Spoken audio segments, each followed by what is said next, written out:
Helen Keller यांच्या माझी जीवन कहाणी या आत्मचरित्राचं वाचन आपण ऐकतोय. आता ह्या आत्मचरित्रातला शेवटचा भाग माझी जीवाभावाची माणसं हा भाग 2 भागांमध्ये वाचणार आहे आणि त्यानंतर हे आत्मचरित्र संपेल. माझी जीवाभावाची माणसं. मला आनंदी करण्यासाठी ज्यानी ज्यानी हातभार लावला आहे अशा सगळ्यांची नावं माझ्या या जीवन कहाणीत देता आली असती तर.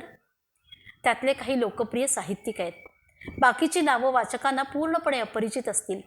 ही माणसं प्रसिद्ध नसली तरी त्यांचा सहवास लाभलेल्यांना त्या माणसांच्या प्रेमळ आणि उदात्त स्वभावाचा प्रभाव सदैव टिकून राहील. पुलकित करून सोडणाऱ्या एखाद्या सुंदर कवितेसारखी माणसं ज्या दिवशी भेटतात ते दिवस सुवर्णाक्षरांनी लिहून ठेवण्यासारखे असतात.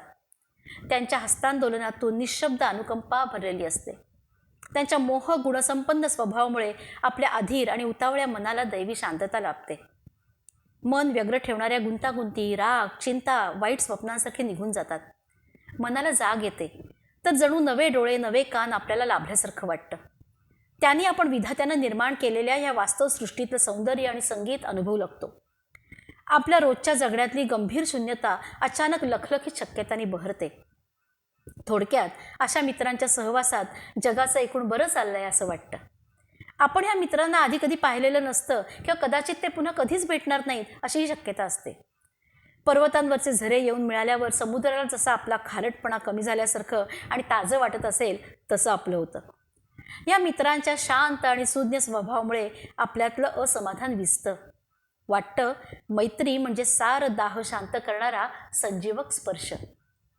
मला बऱ्याचदा प्रश्न विचारला जातो, तुला माणसांचा कंटाळा नाही येत? असा प्रश्न विचारणाऱ्यांना नेमकं काय म्हणायचं असतं कुणास ठाऊक. अर्थात मूर्ख आणि नसत्या चौकशा करणारे, विशेषतः वृत्तपत्रांचे बातमीदार, हे लोक हवेसे वाटण्याचा प्रश्नच उद्भवत नाही. त्यांच्याशी मैत्री म्हणजे अनर्थाला आमंत्रण देण्यासारखं. त्याचप्रमाणे दुसऱ्याला तुच्छ लेखणारी घमेंडखोर माणसंसुद्धा मला आवडत नाहीत. मला त्यांच्या सहवासात आपल्या बुद्धीचा अपमान होतोय असं वाटतं. या दोन्ही प्रकारच्या लोकांमधली दांभिकता संतापजनक असते. मी हातात हात घेते, त्यातले काही हात मूकपणे माझ्याशी खूप बोलतात तर काही हातांचा स्पर्श उद्दाम वाटतो. मला खूप निरुत्साही लोकही भेटलेले आहेत. त्यांच्या गारठलेल्या स्पर्शानं एखाद्या थंड वादळाशी हस्तांदोलन केल्यासारखं वाटतं. काही हातांमधून सूर्यकिरणांची चमक जाणवते, चित्ताला ऊब मिळते. एखाद्या मुलाच्या स्पर्शातून मला त्याच्यात दडलेल्या सुप्त शक्तींची जाणीव होते. एखाद्या उत्स्फूर्त हस्तांदोलनातून किंवा जीवाभावानं लिहिलेल्या पत्रातून मला निखळ आनंद मिळतो. मी कधीही न बघितलेले माझे काही दूरवर राहणारे मित्र आहेत. इतके की बरेचदा त्यांच्या पत्रांना उत्तर द्यायलाही मला जमत नाही. तरीही त्यांच्या दिलासा देणाऱ्या पत्रांबद्दल मला कृतज्ञता वाटते. अनेक बुद्धिमान लोकांशी माझा संबंध आला. मला त्यांच्याशी संवाद करता आला हे मी माझं मोठं भाग्य समजते.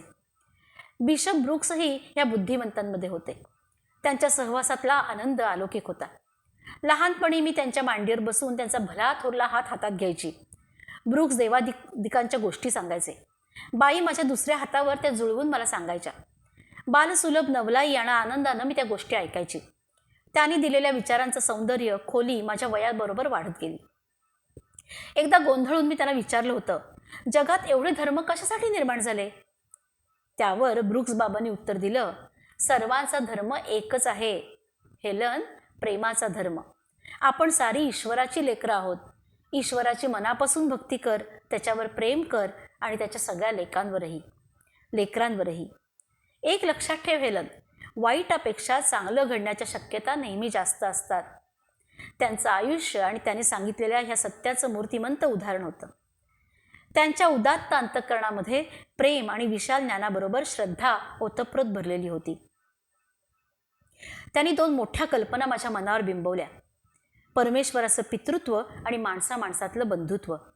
सर्व पंथ आणि भक्तिमार्गाच्या मुळाशी त्याच कल्पना असल्याचं त्यांच्यामुळे मला जाणवलं. परमेश्वरच प्रेम, परमेश्वरच पिता आणि आपण त्याची लेकरं.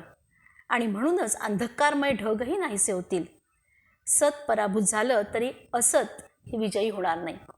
ही शिकवण ब्रुक्स बाबांनीच मला दिली. धन्यवाद.